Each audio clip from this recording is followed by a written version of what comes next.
Hotep à tous, bien-aimés frères et sœurs. Je ne pouvais pas manquer un tel exploit. Vous expliquer ce qui s'est passé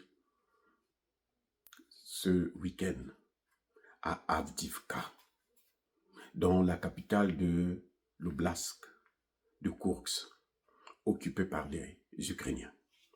Ce que les Russes ont fait, ils ont utilisé une tactique phénoménale qui restera plutôt dans les annales de l'histoire de la guerre, comme étant une des tactiques jamais essayées, mais qui a donné un résultat, mais alors, incroyable. C'est incroyable.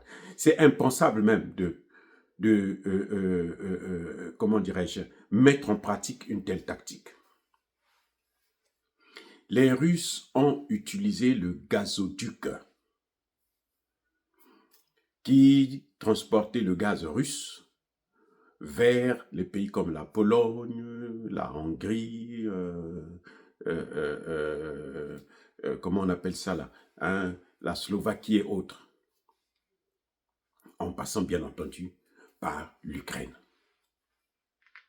Ce fameux gazoduc que l'Ukraine a refusé de renouveler le contrat le 31 décembre 2024. Et ça a été fermé. C'est ce gazoduc-là que les Russes ont emprunté pour coincer, pour bloquer, pour paralyser et pour neutraliser le reste, les grands experts de l'Ukraine. Je veux vous dire d'abord une chose. L'Ukraine avait utilisé ses meilleurs éléments à Koursk. Les meilleurs de l'armée ukrainienne, ce sont ceux qu'on avait envoyés à Koursk. Parce que, bien entendu, ils tenaient à garder Koursk comme étant une monnaie d'échange lors des négociations. Ils négocient et vous nous remettrez le Donbass et nous on vous remet l'oblast de Koursk.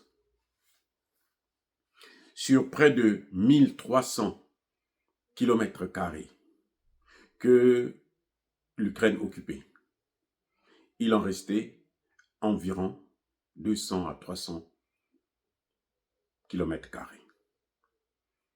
Et là, c'était une poche de résistance où les Ukrainiens ont lancé plusieurs contre-attaques offensives depuis Koursk en janvier et en février récemment. Les Russes, donc, depuis que les gars ont arrêté d'utiliser le gazoduc, il n'y a plus de gaz. Ce sont des tuyaux, hein, si vous voulez savoir, ce sont des tuyaux d'environ 1,5 mètre de long. Et c'est tout un bataillon, c'est-à-dire près de 800 hommes qui sont rentrés par Koursk, et dans ce gazoduc. 800. Donc, ils ont pris du côté de la Russie, sont rentrés du côté de la Russie, et ils sont sortis derrière les Ukrainiens. Et les ont pris en étau. Quand ils rentraient ils se sont arrangés. Ils sont rentrés avec des masques pour se protéger, s'il y a encore l'odeur du gaz et autres. Et ils ont fait le nettoyage. Ils ont prévu des toilettes. Vous avez la possibilité de fumer, de manger, de boire. Hein. Et ils ont transporté le matériel militaire dans des brouettes dans ce gazoduc. À la sortie du gazoduc, là où, à l'endroit où ils devraient sortir, ils ont créé une salle. Donc, ils ont élargi le tuyau. C'est-à-dire qu'ils ont creusé et ils ont évacué. Les amis, c'est incroyable, c'est phénoménal. Vous comprenez? C'est phénoménal. Vous allez me dire que les Russes avaient déjà fait ça à Avdiivka il y a 1 an. Pour prendre Avdiivka, c'était comme ça aussi. Mais là, ils ne sont pas passés par un gazoduc. Ils avaient emprunté les égouts. Vous voyez là où l'eau sale passe là. C'est à travers les égouts qu'ils ont transporté le matériel. Et eux-mêmes, ils sont passés par là. Et puis, ils ont contourné et ils ont bloqué. C'est comme ça qu'ils ont pris la ville d'Avdiivka. Cette fois-ci, pour prendre Souja, là, ils ont utilisé carrément le gazoduc, qui était jusqu'au 31 décembre, c'était opérationnel. Et ils sont restés là, près de 3 semaines, pour préparer l'attaque, pour préparer l'assaut. Les Ukrainiens nous ont fait croire, avec les propagandistes plutôt français et autres, que tous ceux qui étaient dedans, quand ils sont sortis, on les a neutralisés. Non, non, non, non. C'est faux. C'est faux. Il y avait tout un bataillon. C'est-à-dire qu'il y avait plus de 800. Donc, quand ils étaient dans ce tuyau-là, si l'Ukraine savait la moindre erreur, tout le bataillon mourrait. La moindre erreur. Donc, il a fallu prendre des grands experts russes et des volontaires qui étaient prêts à sacrifier leur vie pour mener cette opération. Et parmi eux, il y a des gens qui disaient qu'il y avait des Coréens. Bref, en tout cas, c'était 1 mètre de long. Donc, pour transporter le matériel lourd, ils ont utilisé des brouettes. Sur un tranchant de plus de 15 km. Les amis, ils sont passés dedans. Ils ont vécu à l'intérieur. Avant la sortie, ils ont creusé pour élargir. Ils ont créé une salle où ils pouvaient faire même des fêtes, manger, boire, avant l'assaut final. Et pour recevoir ceux qui venaient par après. Et après maintenant, le jour J, ils ont commencé à sortir. Ils ont commencé à sortir. Ils ont pris en étau, les Ukrainiens. C'est le plus grand chaudron jamais utilisé, jamais vu depuis le début de cette guerre. Un chaudron, mais alors incroyable. Les amis, ils avaient créé des toilettes, ils y avaient tout. Les Russes ont fait en sorte que ils ont bombardé toute la zone, tout autour.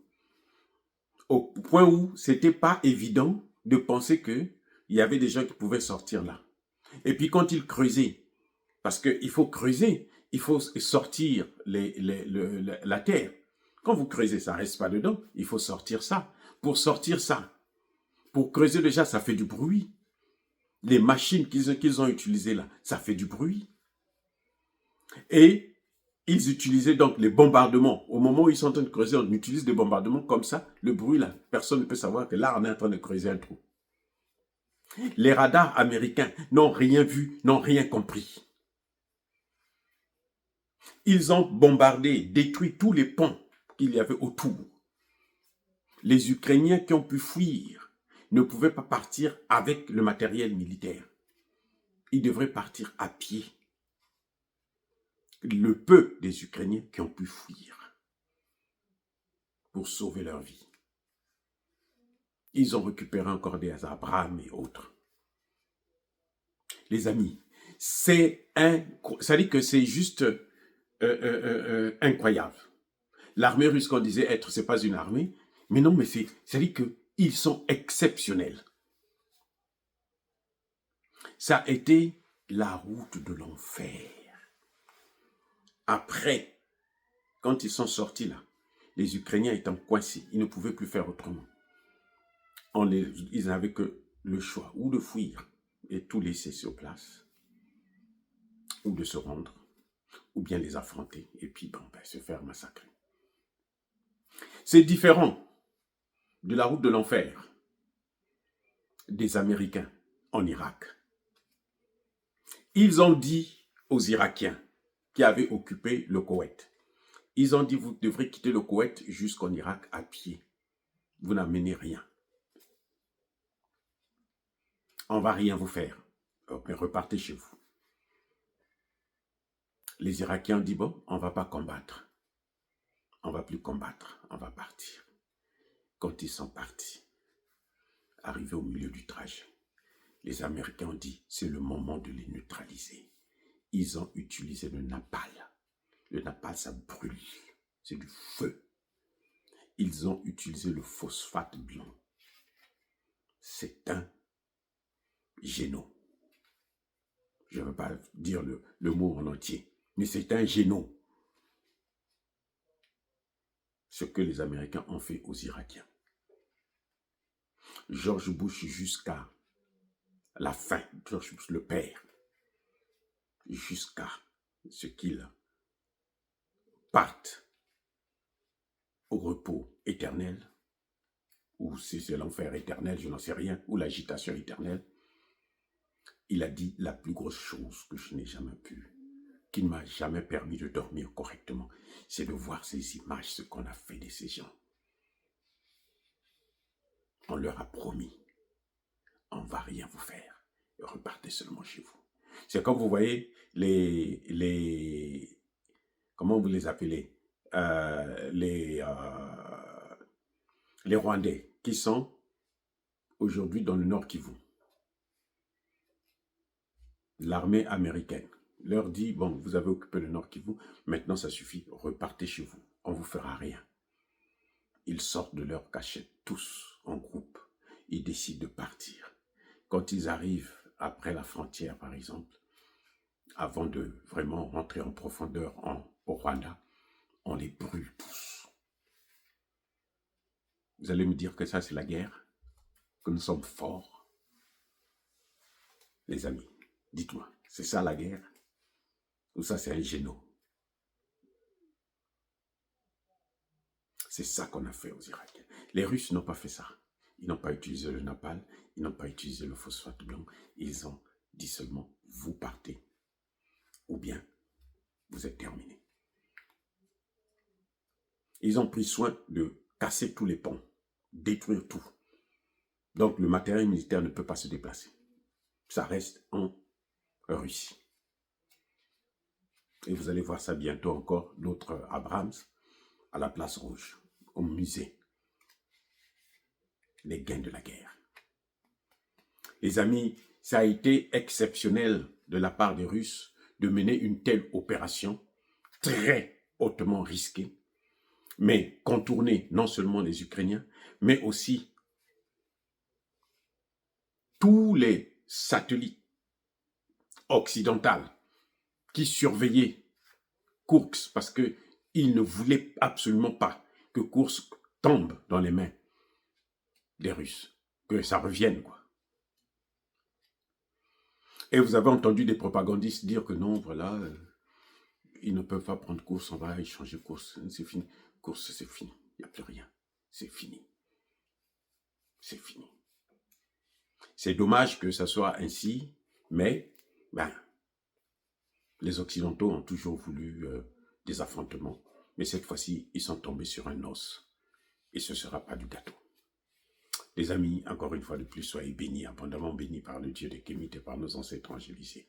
Mais que tous ceux qui persécutent le continent africain, le pillent, le déstabilisent, qu'ils soient noirs, blancs, chinois, arabes, juifs, indiens, qui qu'ils soient punis, maudits, foudroyés, neutralisés, écrasés, effacés par le Dieu des Kémites et par nos ancêtres angélisés. Vive l'Afrique éternelle, j'ai dit et j'assume.